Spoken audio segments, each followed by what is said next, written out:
Tenha total liberdade de nos convencer, ó Pai querido, para obedecermos a palavra, Pai. Em nome de Jesus, Pai, a Tua palavra tem toda a autoridade neste lugar. Por isso, usa agora o Teu servo e fala conosco, no nome de Jesus.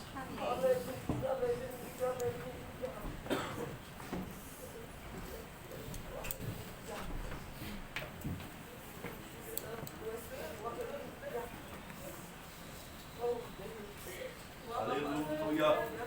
Louvado seja o Teu nome, Jesus maravilhoso. Glória ao Pai, glória ao Filho, glória ao Espírito Santo. Aleluia. Glória a Deus, a paz do Senhor, meu irmão. Aleluia.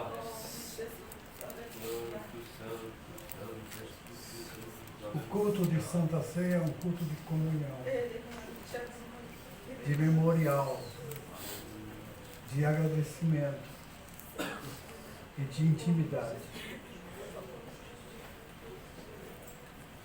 Vamos abrir a Bíblia, a palavra do Senhor.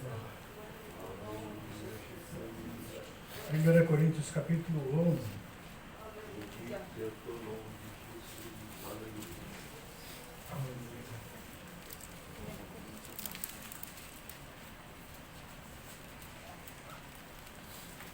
Louvado seja Deus. Versículo 24 do capítulo 11.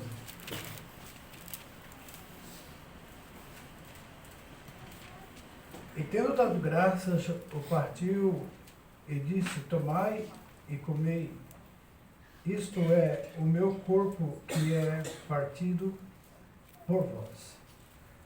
Fazei isto em memória de mim. Pode sentar, amados.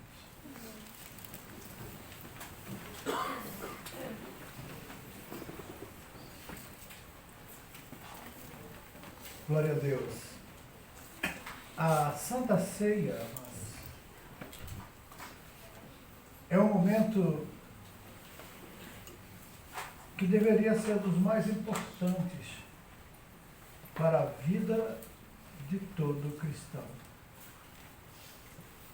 Porque, primeiro, ela é uma ordenança de Jesus. E Ele chamou-nos para essa comunhão de uma forma que Ele tinha de expressar aquilo que iria acontecer com Ele, o que iria ser feito com Ele, como foi cantado, a dor. Ontem à noite eu estava conversando com a missionária Niedia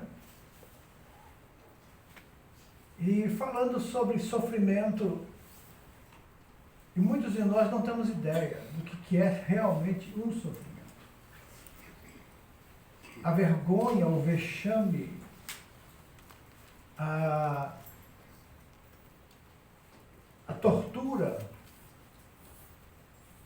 que gera uma expectativa de dor, de medo, uma expectativa de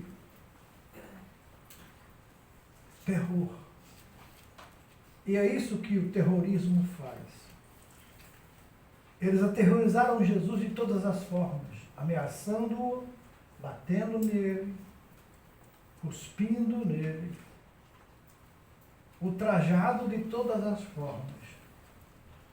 E é por isso que o profeta Isaías, escrevendo no final do capítulo 52, ele diz que ninguém reconhecia ele. Quem é? Quem é esse? Está tão desfigurado. E olhávamos para ele e não víamos parecer nem formosura.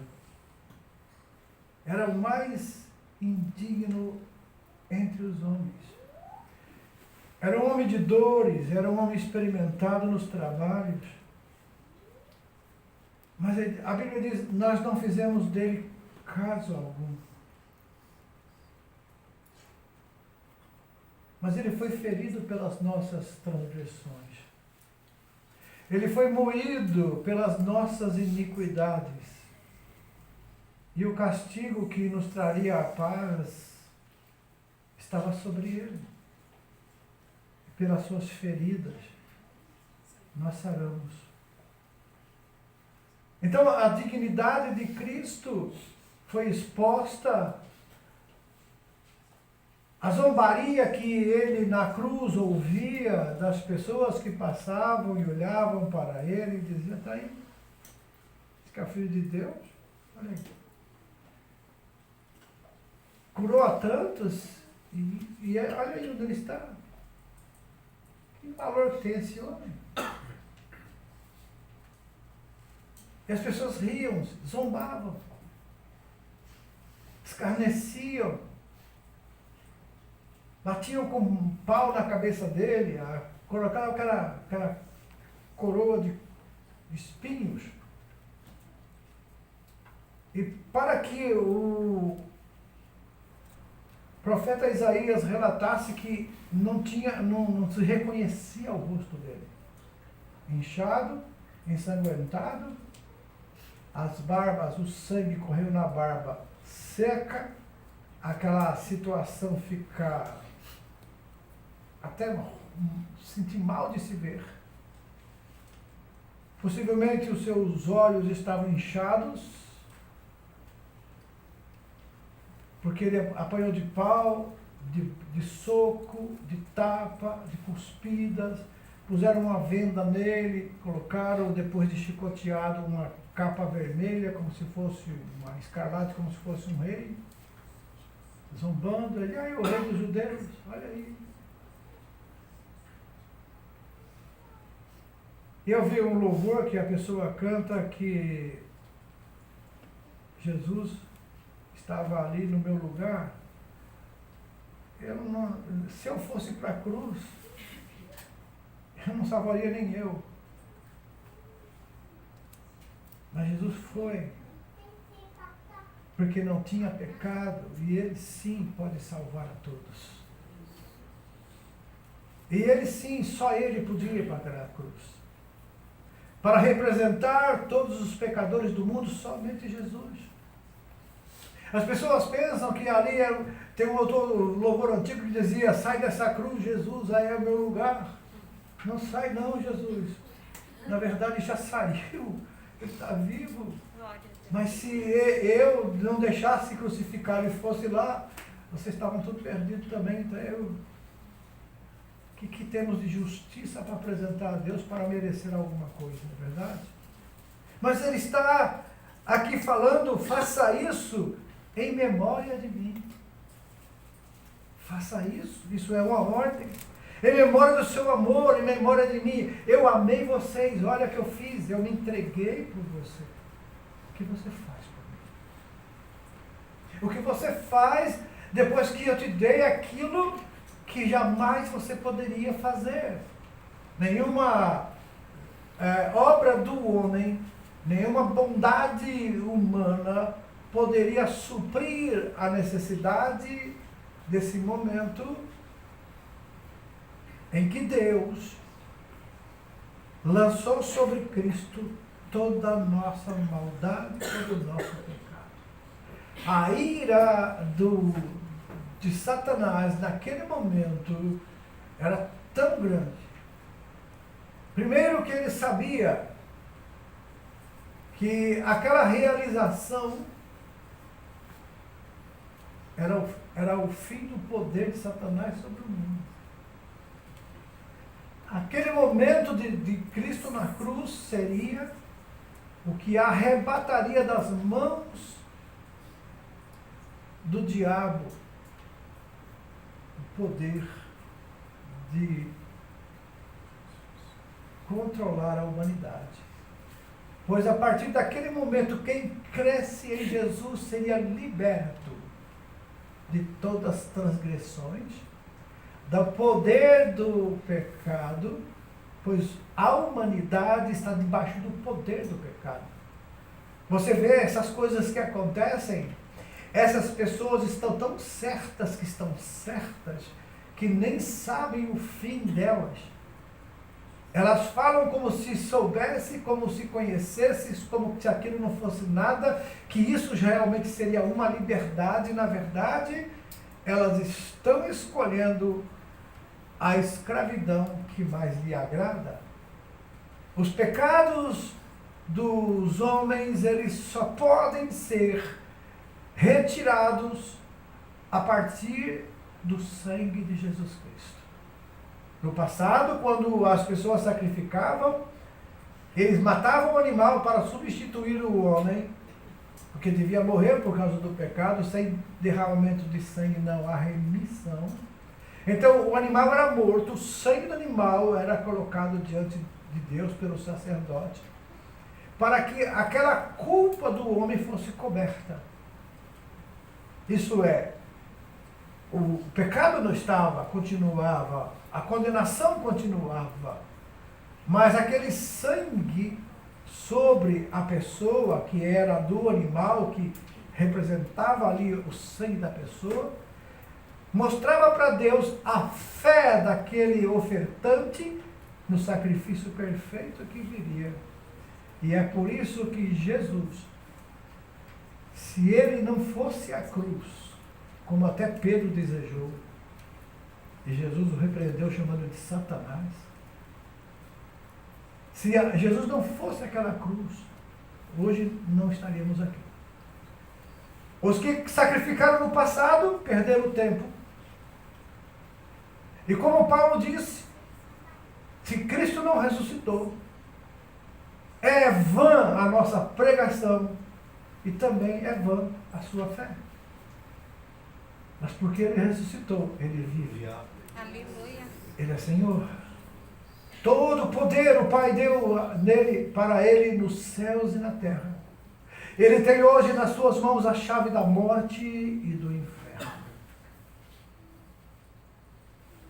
E todas as coisas que ele fez representa para você e para mim a eternidade de alegria, de gozo e paz do Espírito Santo. Sem ele, nada disso seria possível. Mas a cena foi terrível.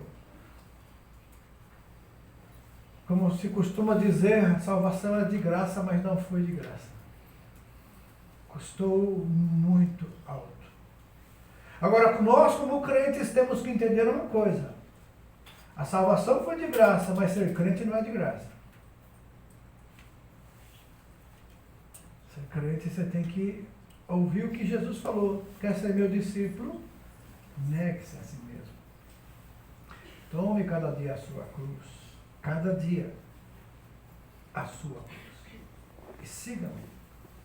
São três coisas que precisamos entender.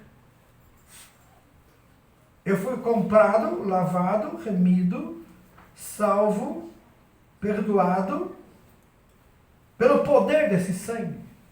Eu estou limpo diante de Deus. O Espírito Santo agora, como um selo, habita em mim, garantia de que o nosso endereço é o céu. Por isso que o preço pago por você e por mim, pela prostituta, pelo homossexual, por todos, foi um preço só. Ninguém vale mais do que outro, nem menos. É o sangue precioso de Jesus. Aleluia. Que nos purifica de todo o pecado. E quando a Bíblia fala do selo, fosse selados, significa que assim que nós cremos em Jesus, o Espírito Santo foi, aleluia, colocado dentro de nós, e junto com ele o amor de Deus. Porque a Bíblia diz que o amor de Deus é derramado em nossos corações pelo Espírito Santo que nos é dado. Um novo convertido perguntou para mim se era possível amar como Deus amou. Eu falei, por você e por mim não, mas pelo Espírito é.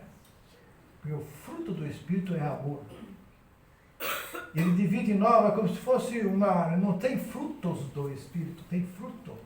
Porque é como se fosse uma laranja uma mexerica que você abre e tem os gomos. Os gomos fazem parte da micã, da mexerica, da laranja. Mas eles juntos são um. Assim, o fruto do Espírito é gozo, paz, longanimidade, benignidade, fé, mansidão, domínio próprio ou temperança. E a Bíblia diz que contra essas coisas não há lei. Por quê? Porque não as coisas que é de nós, é do Espírito em nós. Então, esse amor de Deus derramado em nossos corações nos une em Cristo. Quando alguém deseja ter uma união somente na amizade, quanto tempo dura isso? Eu te amo, eu também te amo, eu te amo, eu te amo. Os irmãos falam para o outro, a irmã fala para a outra, eu te amo, daqui a pouco tá... rompeu. Aí se afasta, já não conversa mais, já não se fala. Até olhar para outra. Isso é nós, isso é eu, isso é o nosso eu, é o nosso ego. E quando a gente está na carne, isso acontece. Agora, quando o Espírito Santo, ele tem plenitude em nós, ele é pleno dentro de nós, esses tipos de sentimentos vão embora. Porque só tem gozo, paz, longanimidade, benignidade, fé, mansidão. Meu Deus, mansidão, como eu preciso disso. Mas eu não tenho, então é o Espírito. Então quanto mais eu chegar perto de Deus, mais mansidão eu vou ter. Quanto mais eu me consagro ao Senhor, mais o fruto do Espírito age em mim. Então não é eu, mas é Ele em mim. E é por isso que quando nós estamos nesse ponto de fé, de consagração, as pessoas veem Jesus em nós, não veem mais nós. Porque se nós somos diferentes, nós somos pecadores por natureza. A nossa tendência natural é cair para o lado do pecado, para o lado da inimizade, da porfia, da contenda, da inveja, que em Gálatas 5, de 16 em diante, diz a relação ali, ó, fruto da carne. Ó, a carne, ela se manifesta. As obras da carne se manifestam, ele diz. E por que ela se manifesta? Porque quando nós estamos buscando a Deus, buscando a nossa espiritualidade, nossa comunhão com Deus, isso nos afasta dessas coisas. Aqui está o pecado, aqui está as obras da carne, e aqui está o fruto do Espírito. E não tem como você ter o fruto do Espírito se você está perto da obra da carne. E é por isso que as contendas, as intrigas, os problemas acontecem e nós não conseguimos dominar. Nós não conseguimos controlar. Quando vemos, já falamos. No capítulo 7 de Romanos, Paulo diz isso, eu sei que eu tenho que fazer o certo. Eu sei o que é certo, eu quero isso. Mas quando vejo, eu já fiz o mal. Quando eu percebo, eu já fiz o que é errado. Eu já falei, eu já gritei, eu já me excedi. Mas eu acho que isso só acontece comigo. Vocês não acontecem, não.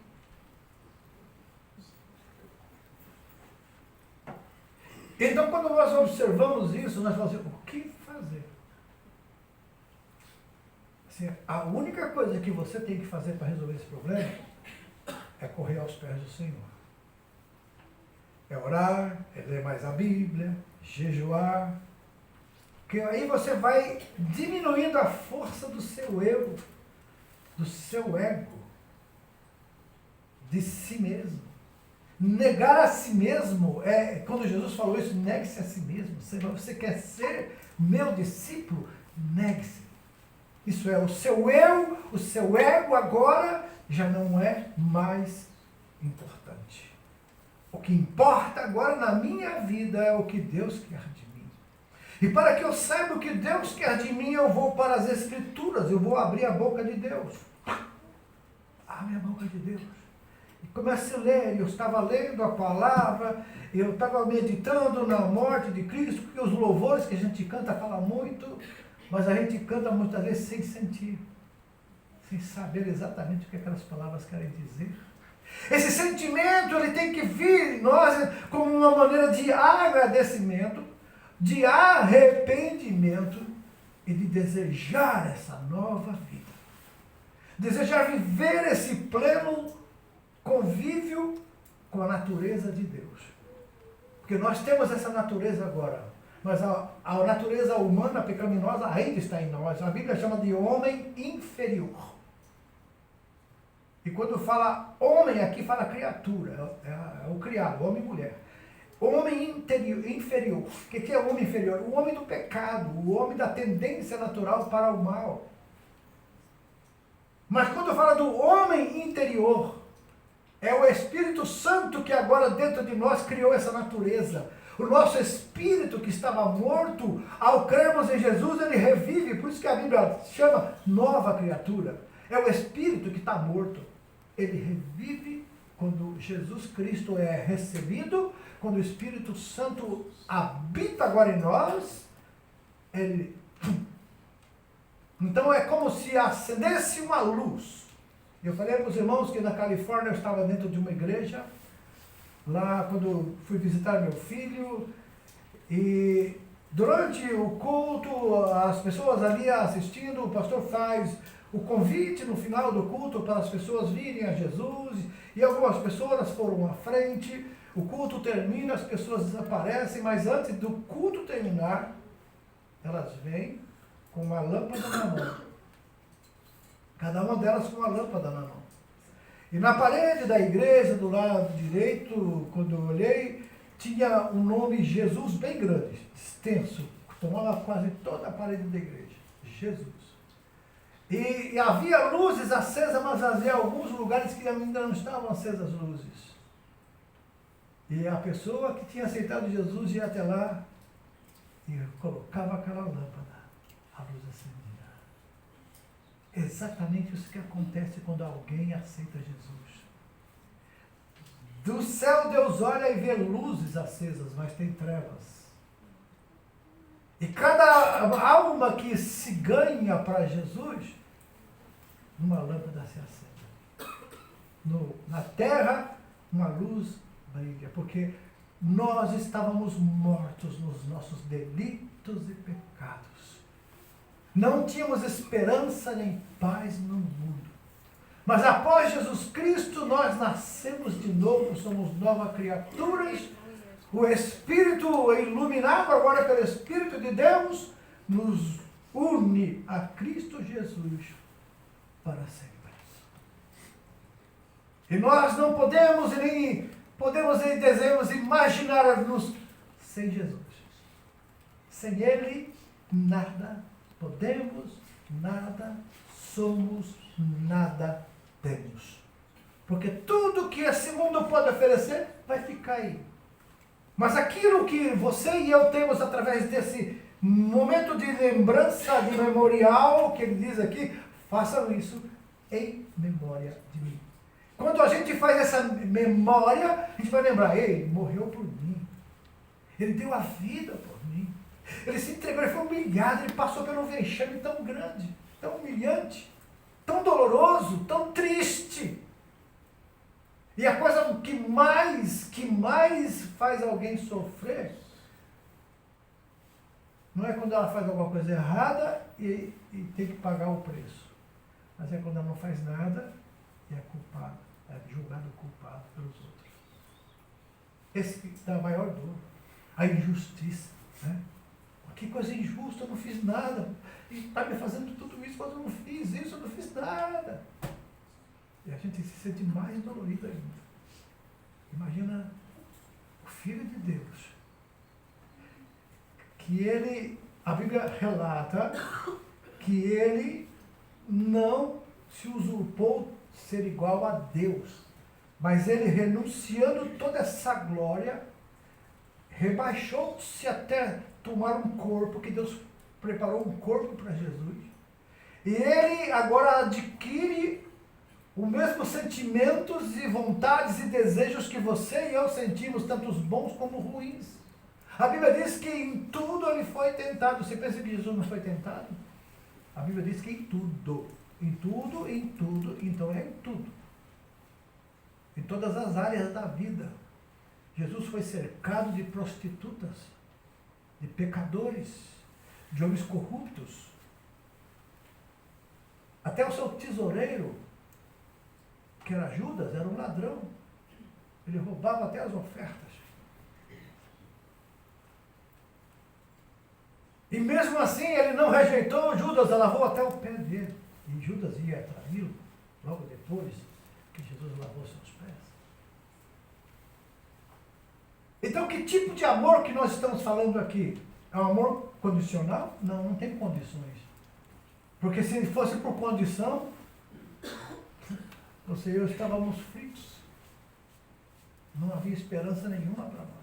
Mas esse amor que ele fala aqui, que nós estamos lendo, ele fala que esse amor traz um laço de comunhão. Na Santa Ceia, quando a gente toma esse cálice e come este pão, é um momento da união da cabeça com o corpo. Se junta, se fortalece. Porque Cristo é a cabeça, nós, o seu corpo, seus membros em particular. E quando isso acontece, amados, o que nós podemos ter? Que nós estamos demonstrando, testemunhando e fazendo uma memória do seu sofrimento, da sua morte por nós, para que vivamos essa nova vida sabendo a quem servimos, a quem seguimos, e que temos que ser pequenos cristos, que é cristão. O cristão verdadeiro, ele apresenta Cristo ao mundo, não somente no que ele fala, mas muito mais no que ele vive. E se Cristo está em nós, nova criatura somos. Se a palavra de Deus está em nós, a nossa vida muda, o nosso palavreado muda, o nosso modo de pensar muda.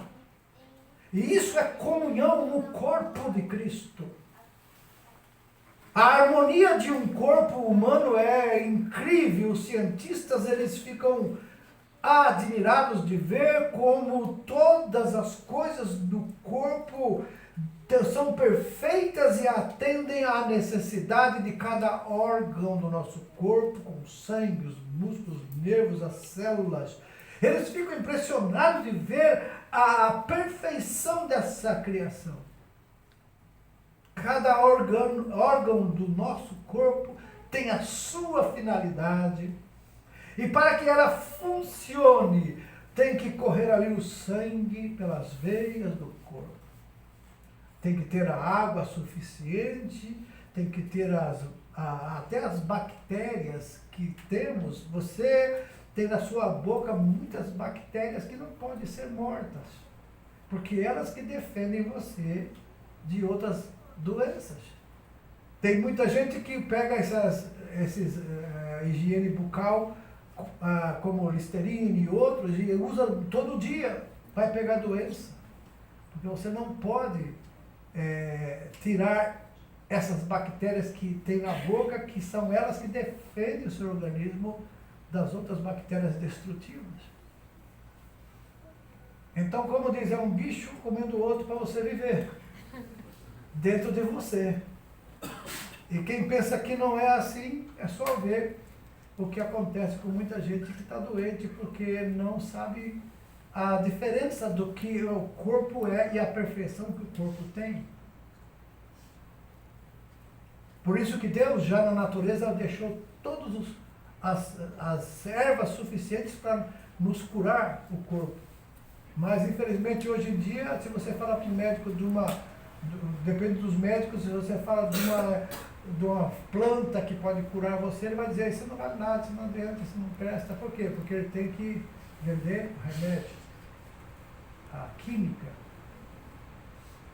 E nós que servimos ao Senhor, temos que pensar nisso também. Vamos usar para o lado espiritual agora. De que a gente está dependendo para ser feliz? Das coisas que o mundo oferece? Como que eu vou combater os meus problemas? É com aquilo, as soluções que o mundo tem, nos coaches da vida, nos psicólogos, nos psiquiatras, ok. Eles são abençoados e eu não os menosprezo, porque precisamos disso na área da vida, do pensamento natural. Agora, espiritualmente falando, a única forma de nos curar do espírito, da maldade da nossa alma, é exatamente entender que se estamos ligados à cabeça, o corpo vai funcionar bem. Se estamos ligados a Cristo, a nossa vida se torna uma vida saudável, porque tem as doenças psicossomáticas, que é aquelas que vêm da alma ou do espírito, que é a questão espiritual da vida do crente. Então essas doenças, elas são curadas muito mais pela presença de Deus na nossa vida do que por a medicina, que não é ruim, mas que não cura todas as doenças. Existem as crises emocionais que a gente muitas vezes trata como espiritual, e não é espiritual, é físico. As depressões, as síndromes que tem, pânico e outras síndromes, são doenças físicas, que vêm do contexto do pecado, mas que é físico.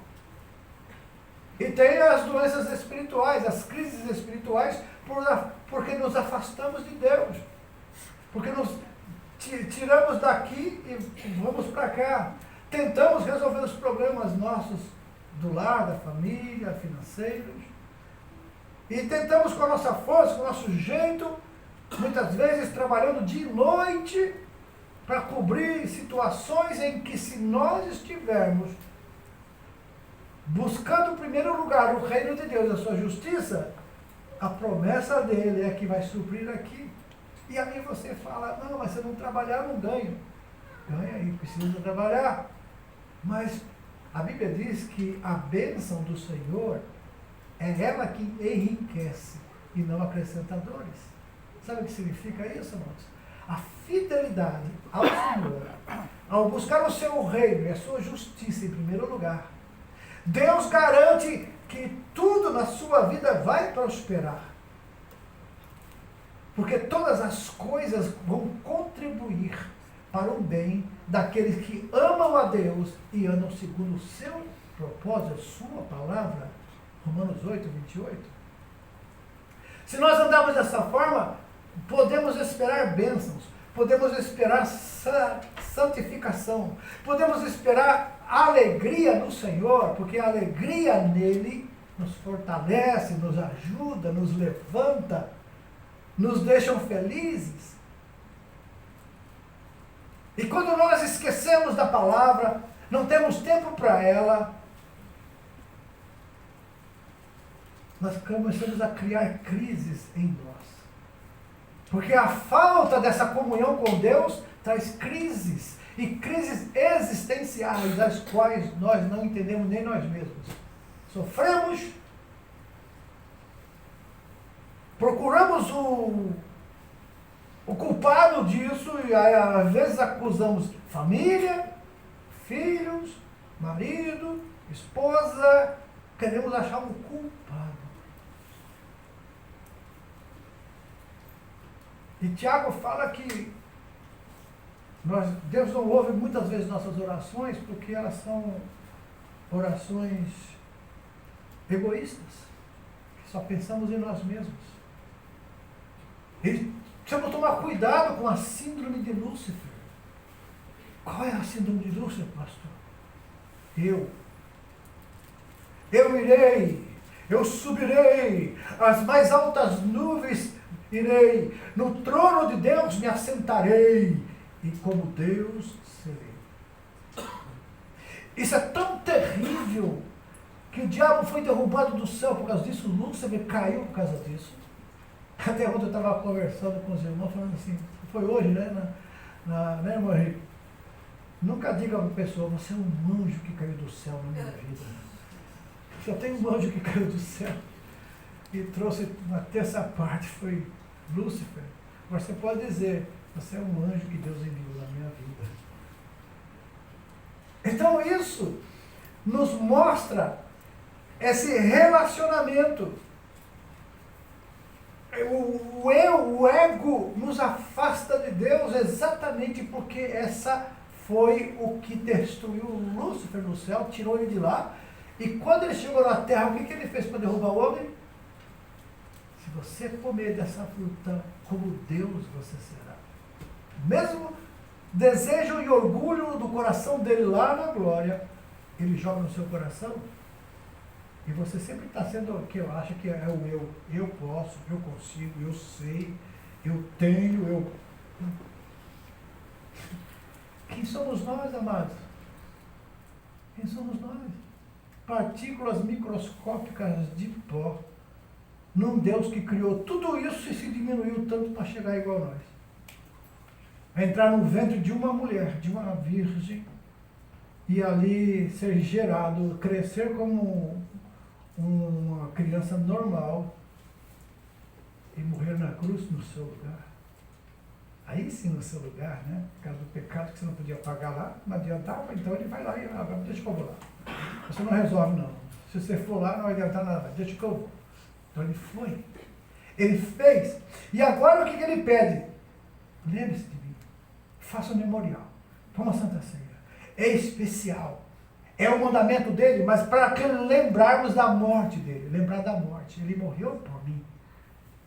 Ele se deu por mim. Ele pagou a minha dívida. Ele assentou-se agora à direita de Deus. Ele me dá acesso ao Pai. Porque ele está lá agora sentado à direita de Deus, mas também está aqui porque ele é Deus, ele está em todo lugar. Aleluia. É interessante que hoje nós estamos sob o Espírito Santo também, que ele é onipotente, onisciente, onipresente. O próprio Jesus falou, estarei convosco todos os dias. Então nós podemos confiar que assim como ele está no céu intercedendo por nós, abrindo aquele novo e vivo caminho que nós podemos entrar agora no Santo do Santo, diante de Deus, na presença dele, não por nossa natureza, mas pela natureza dele em nós, entramos com confiança e falamos com o Pai, diante do trono, para pedir perdão pelos nossos pecados, para nos limpar do pecado diário. Tomar nossa cruz cada dia significa você carregar você. E não ser você. Ser ele e você. Você está entendendo? É você saber quem você é e saber ao mesmo tempo que você não é. É ele em você que vai vencer tudo. Aleluia. É o fruto do Espírito em nós que vai irradiar Cristo às pessoas no mundo. E essa conclusão é chegada aqui, amados. Testemunho na Santa Ceia do sofrimento de Cristo, a sua morte por nós e a confissão da nossa esperança. Façam isso até que eu venha. E aqui termina essa pequena mensagem para que nós entendamos a importância dessa comunhão com Ele na Santa Ceia. Tem crente que não sente falta disso, porque não entende isso. Mas a partir de hoje você já não tem mais desculpa de não querer participar da Santa Ceia. Ah, eu falei uma palavra essa semana, eu briguei, essa semana eu não sei o quê. Examine-se, pois, o homem a si mesmo, e assim coma deste pão e beba desse cálice. Examinar-se a si mesmo, amados, significa que quando você vai tomar a Santa Ceia, você vai lembrar de algo, o Espírito Santo toca em você. Sabe aquela palavra? Sabe aquele pensamento que você gostou dele? Então, peça perdão. E você pede perdão. E a Bíblia diz, se confessarmos os nossos pecados, Ele é fiel, justo para nos perdoar os pecados e nos purificar de toda injustiça. Porque o sangue de Jesus o seu Filho nos purifica de todo pecado. Aleluia. Então isso é um alento para você e para mim, para que não vivamos com desculpas. E o inimigo gosta disso, porque cada vez que você não toma a Santa Ceia, ele tem mais acesso à sua vida. Ele tem mais acesso, porque agora você está... Essa comunhão íntima que entre a cabeça e o corpo está diminuindo, está enfraquecendo. E ao acesso dele, a sua vida natural é maior. Aí ele coloca tantos empecilhos, tantas coisas, que no mundo a gente vai ter aflição, a gente sabe. Mas ao mesmo tempo, o crente em Jesus, que conhece bem a palavra de Deus, ele glorifica a Deus na hora da tribulação. Ele adora a Deus na hora do momento difícil. É adorar. Paulo fazia isso. Paulo estava preso na cadeia, lá preso, e ele dizia: regozijai-vos no Senhor. Outra vez digo: se alegrem, se alegrem, se alegrem no Senhor. Uau! Ele tinha motivo humano para se alegrar. Estava preso, injustamente, porque pregou o Evangelho. Mas ele se alegrava, e ele disse: alegre-se, alegre-se. Irmão, você tem liberdade, você está aqui. Aleluia. Você tem comida para comer, você tem casa para morar, tem trabalho. Vamos ser gratos a Deus. Vamos agradecer ao Senhor. Vamos lembrar da morte dele por nós. Vamos agradecer a Ele, porque Ele merece a nossa gratidão. Amém? Aleluia. Ele está presente aqui, recebendo. Ele recebeu o nosso louvor. A gente sentiu a presença dele aqui. Eu estava ali naquele lado, ali, olhando aqui, como que via essa imagem de Cristo aqui, recebendo da igreja o louvor. A adoração a Ele. Ele habita no meio dos louvores. Aleluia. E quando o louvor é do coração, sai de dentro de nós com uma gratidão a Deus. Ele se faz presente. Eu imagino até os anjos do Senhor louvando junto, agradecendo a Deus por tudo. Vamos ficar em pé, mas vamos orar.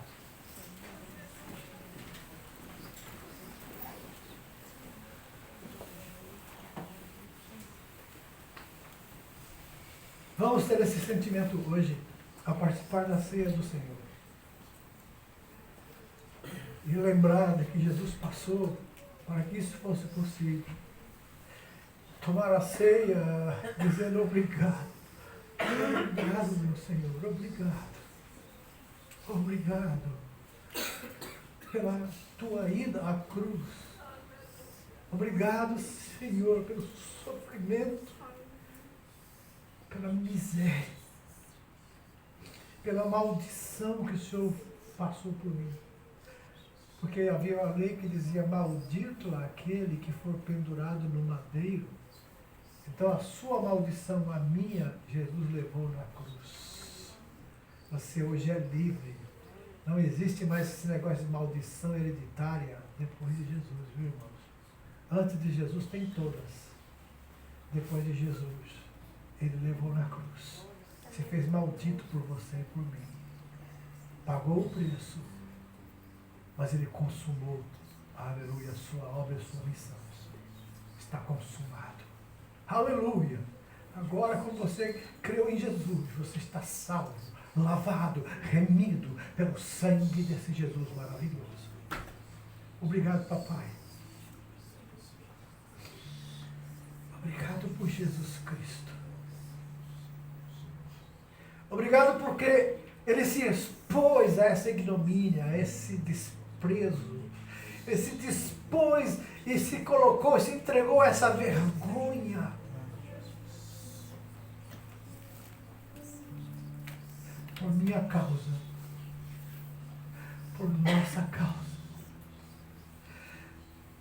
Ele não titubeou a ir à cruz e pagar o preço e ser sepultado como qualquer pecador. Mas ele não tinha pecado e a morte não pôde segurá-lo na sepultura. Aleluia. Ele ressuscitou, está vivo, está em nós e está aqui. Aleluia. Obrigado, Senhor, pela salvação, pelo perdão, pela vida. Obrigado pela esperança da glória.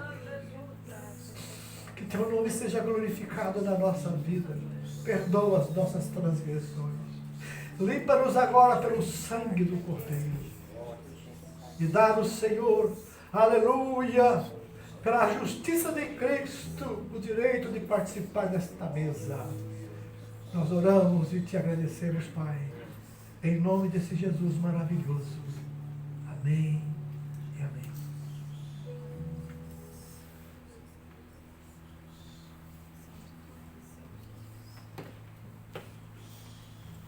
Aleluia. Nós vamos agora passar então para a nossa ceia.